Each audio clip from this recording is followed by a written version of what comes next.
Welcome to Singhaniya group tests. अब चाहिँ तपाईहरु ध्यान दिएर हेर्नु होला। यो च्याप्टर 1 हो, इन्ट्रोडक्सन टु म्याक्रो इकोनोमिक्स को च्याप्टर 1। यसमा तपाईले 2 मार्कको हुन्छ, एक्जामको लागि धेरै नै बीबीआई क्वेशन सोल्युसन हो यो।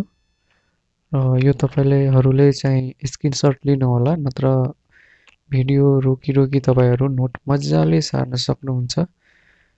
योबाट तपाईको मज्जाले एक्जाममा एउटा न एउटा क्वेशन आकै हुन्छ। यो 2 मार्कमा हुन्छ। त्यसैगरी फर्स्टमा रहेको छ तपाईको macroeconomics। यसको डेफिनेसन छ concept. Macroeconomics is the branch of economics which deals with economy as a whole.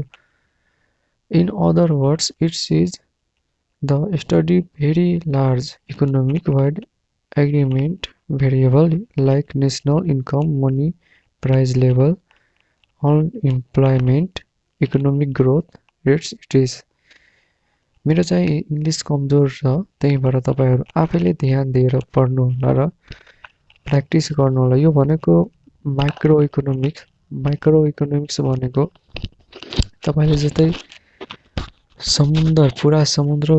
पुरै समुद्रमा अध्ययन गर्नुलाई नै माइक्रो इकोनोमिक्स भनिन्छ सिधा कुरामा। जस्तै नेशनल इन्कम भयो तपाईको, यो पुरा देशको भयो। जस्तै कि एउटा स्थानीय तहको मात्रै नभएर यो पुरा देशको अध्ययन गर्दैछ। त्यसै प्राइस लेभल पुरा देशको, अनइम्प्लोयमेन्ट पुरा देशको। यस्तो सिम्पल एक्जाम्पलले तपाई कन्सेप्टमा बसाल्न सक्नुहुन्छ। जस्तै सेकेन्ड क्वेशन रहेको छ, why macroeconomics is also called theory of income and employment. सही कन्सेप्ट रहेको छ तपाईको, because it basically focus on the study of determination of level of equilibrium income and employment in the economy. त्यसैगरी third question रहेको छ तपाईको, why macroeconomics is the study of aggregate because it is the study of large economic wide aggregate variable like GDP, price level, unemployment, economic growth. It is त्यसैगरी रहेको छ अब scope of the macro economics. चाहिँ number 1 मा रहेको छ तपाईको theory of national income. Macroeconomics is to study the concept of national income, its different elements, method of national income. Sorry है, म फेरिदेखि सुरु गरे। Macroeconomics studies the concept of national income, its different element, method of measurement and social accounting. It also deals with difficulties and importance of national income accounting. त्यसैगरी second नम्बरमा रहेको छ तपाईको theory of employments. Macroeconomics also studies problem relating to employment and unemployment. It studies different factors determining the level of employment, such as effective demand, aggregate supply. It is त्यसैगरी third नम्बरमा रहेको छ तपाईको theory of money. Change in demand for and supply of money have consideration effect on the level of income and employment. Macroeconomics study function of money and theories relating to it. Banks and other financial institutions are also part of its study. यस्तै important भिडियोहरु कतै mistake पनि हुन जान्छ र नेपालीमा सम्झाए भने भिडियो धेरै नै लामो हुने भएकोले चाहिँ फास्टमा इंग्लिशमै म चाहिँ तपाईहरु सामु प्रस्तुत गर्दैछु। यसमा केही मिस्टेक पनि हुन सकिन्छ, त्यो चाहिँ तपाईहरु आफै यो स्क्रिनशट लिएर कपीमा चाहिँ सार्नु होला। एक्जामको लागि धेरै नै बीबीआई थ्योरी रहेको। त्यसैगरी फोर्थ नम्बरमा रहेको छ थ्योरी अफ इकोनोमिक्स ग्रोथ। यसको चाहिँ study of problems relating to economic growth or increase in real per capita income, firms a part of macroeconomics. It studies the economic growth of both developed and underdeveloped economies. Monetary and fiscal policy of the government are also study theory. 5 नम्बरमा रहेको छ तपाईको theory of international trade. Macroeconomics also study trade among different countries. Theory of international trade and protection. It is a subject of great significance to macroeconomics. त्यसैगरी अब चाहिँ तपाईको रहेको छ different between macro and microeconomics. यो पनि तपाईको एक्जाममा आकै हुन्छ प्राय जसो 2 मार्कमा पनि हुन्छ यो 5 मार्कमा पनि आउँछ माइक्रोइकोनोमिक्स र माइक्रोइकोनोमिक्स पढ्नमा पनि उस्तै छ जस्तै गरी माइक्रोइकोनोमिक्समा रहेको छ study of individual units of an economics अर्कोमा रहेको छ study of economic as a whole जस्तै कुनै एउटा चीज वान युनिटलाई चाहिँ स्टडी गर्दा त्यसलाई भनेको माइक्रोइकोनोमिक्स भनिन्छ चाहिँ पुरै होल धेरै युनिटलाई स्टडी गर्दछ भने त्यसलाई माइक्रोइकोनोमिक्स भनिन्छ त्यसैगरी 2 नम्बरमा रहेको छ based on the partially equilibrium analysis एनालाइसिसको आधारमा partially equilibrium derived by considering the effect of only two variable at a time. अर्कोमा रहेको छ 2 नम्बरमा based on the general equilibrium analysis. General equilibrium which is the derived by considering the effect at many variables at a why macroeconomics is also called lumbering method because it split off the economic into big lumps for the purpose of the study. Macroeconomics को concept अब जान्नु होला त्यो micro को थियो यो macroeconomics हो stock and flow variables.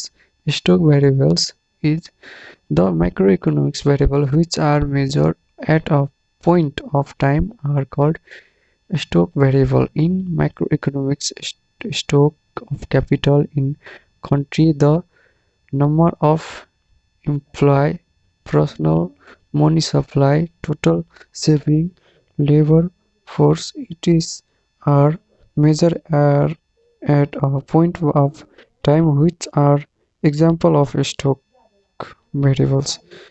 Flow variables concept बुझ्नु होला ध्यान दिएर the macroeconomics variables which are measured or expensive per unit of time are called flow variable. In other words, flow variable are measured only in terms of a specified period of time. Example को लागि per hour, per week, per month or per year. For example, national income, total consumption, total investment, total export, it is our flow variables को यति चाहिँ त्यसैगरी अब B number equilibrium and disequilibrium equilibrium को concept जान्नु होला equilibrium refers to a state or situation in which opposite force example demand and supply are in balance and there is no tendency of changes over a time. In macroeconomics, an economy is said to be in equilibrium when aggregate demands equals to aggregate supply and there is no tendency to change over time. Aggregate demand is equal to aggregate supply हुन्छ यसमा अब disequilibrium को concept जान्नु होला disequilibrium refers to the situation in which opposite force example aggregate demand and aggregate supply are in imbalance. In other words, disequilibrium refers to situation in which aggregate demand and aggregate supply are not equal. यहाँ हेर्नु aggregate supply अनि aggregate demand कहिले पनि equal हुँदैन त्यो भन्न खोजेको छ। यहाँ हेर्न सक्नुहुन्छ चित्रमा प्राइस र तल दिएको क्वान्टिटी छ। यहाँ इक्विलिब्रियम पोइन्ट छ। अब यो माथि छ त यो अर्को तलतिर, अर्को चाहिँ माथि छ त अर्को। अब रहेको छ types of macro economics. Macro economics, types of macro economics. First नम्बरमा रहेको छ तपाईँको micro static analysis, micro statics र माइक्रो स्ट्याटिस्टिक्स। अब रहेको छ यसको concept, it explain the final position of equilibrium of the whole economic at a particular points of time. It shows a stationary picture of the economic as a whole. It also investigates the relation between macroeconomics variables in the final position of equilibrium. The problem equilibrium reflects the final position of equilibrium y is equal to c plus I, where y is equal to aggregate income, c is equal to aggregate consumption, I is equal to aggregate investment. Y भनेको income भयो, c भनेको consumption भयो, I भनेको investment भयो। जस्तै गरी यहाँ चित्रमा पनि राम्रै बुझाएको छ। यहाँ y तिर छ तपाईको कन्जम्पसन एन्ड इन्भेस्टमेन्ट र y तर्फ छ तपाईको नेसनल इन्कम र यहाँ चाहिँ इक्विलिब्रियम पोइन्ट छ। यहाँ c छ कन्जम्पसन र यहाँ c प्लस I छ। स्पष्ट तरिकाले aggregate demand and aggregate supply refers to the same points of time. It is macrostatic analysis. त्यसै गरी सेकेन्ड नम्बरमा रहेको छ comparative macrostatic analysis. It is concerned with a comparative study of different equilibrium positions attained by the economic as a result of change in macroeconomics variable. It compares the new and old equilibrium attained by the economic, but it does not deal with the यो पढ्नुलाई तपाईँ आएर आफै मलाई पढ्नु अप्ठ्यारो भइरहेछ है। Period and process involves in the movement from one equilibrium point to another equilibrium. एउटा इक्विलिब्रियम पोइन्टदेखि अर्को इक्विलिब्रियम पोइन्टसम्म यो सिफ्ट हुन्छ। कन्जम्पसन यो साइड, इन्भेस्टमेन्ट पहिला जस्तै। यो हेर्नु एउटा इक्विलिब्रियम पोइन्टबाट अर्को इक्विलिब्रियममा पनि सिफ्ट हुने गरेको देखाएको छ। यहाँ यो चित्र आफै बुझ्नु होला है। यो फिगर चाहिँ कम्पेरिटिभ म्याक्रोस्ट्याटिक एनालाइसिसको हो र यसको डिल चाहिँ the comparative study of two equilibrium points, equilibrium and equilibrium 1 is called comparative macrostatic analysis, but it does not explain the process through which new equilibrium is attained.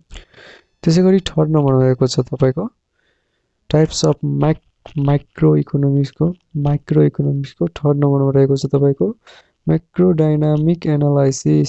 It is the study of the process by which the economic moves from one equilibrium points to another as a result of change in macroeconomics variable. Same चित्र रहेको छ, तपाईहरु आफैले चाहिँ चित्र बुझ्नु होला किनभने भिडियो लामो हुन सक्छ, त्यसैले आफै अलि चित्र बुझ्नु होला। यसको डिस्क्राइब चाहिँ छैन। त्यसै लिमिटेसन अफ म्याक्रो इकोनोमिक्स, यसको डिस्क्राइब चाहिँ आफै लेख्नु होला है। यसको चाहिँ मैले लेखेको छैन। लिमिटेसन अफ म्याक्रो इकोनोमिक्स, यसको चाहिँ कमी कमजोरीहरू समस्याहरू के हुन्। एक नम्बर रहेको छ त dependence on individual units. Several conclusions of macroeconomics are based on the sum total of individual units. In fact, it is not correct because what is true for individual may not necessarily may be true for the whole economy. For example, an individual saving may be good for her future,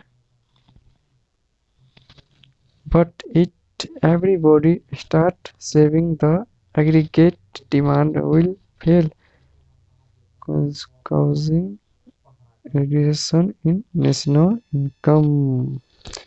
त्यसैगरी second नम्बरमा 2 number रहेको छ different effect of aggregative. Another difficulty in the study of macroeconomics is that it does not study the different effect of an aggregate on different sector of an economy. For example, rise in price level benefits the traders and the industrial district, but the wage earnings and the limited application.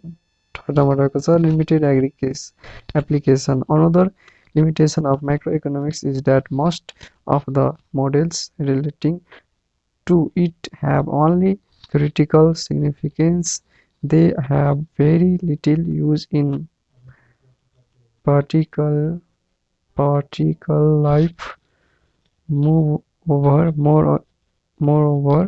it is moreover it is very difficult to measure various aggregate of macroeconomics. It it ignores the contribution of individual unit. Macroeconomics analysis theory light only on the functioning of the aggregates. However, in real life, the economic activities and decisions taken by individual unit on the private level have their effect on the economy as a whole. Such effects are not known by the study of macro. धन्यवाद तपाईहरूले video हेरिदिनु भएकोमा र जे गल्तीहरू भएको होला त्रुटिहरू त्यसको लागि क्षमा प्रार्थी छु किनभने इङ्ग्लिस बेस मेरो चाहिँ राम्रो छैन त्यसैले तर यो इक्जामको लागि धेरै नै भिभिआई सोल्युसन थियो यो तपाईँहरू ध्यान दिएर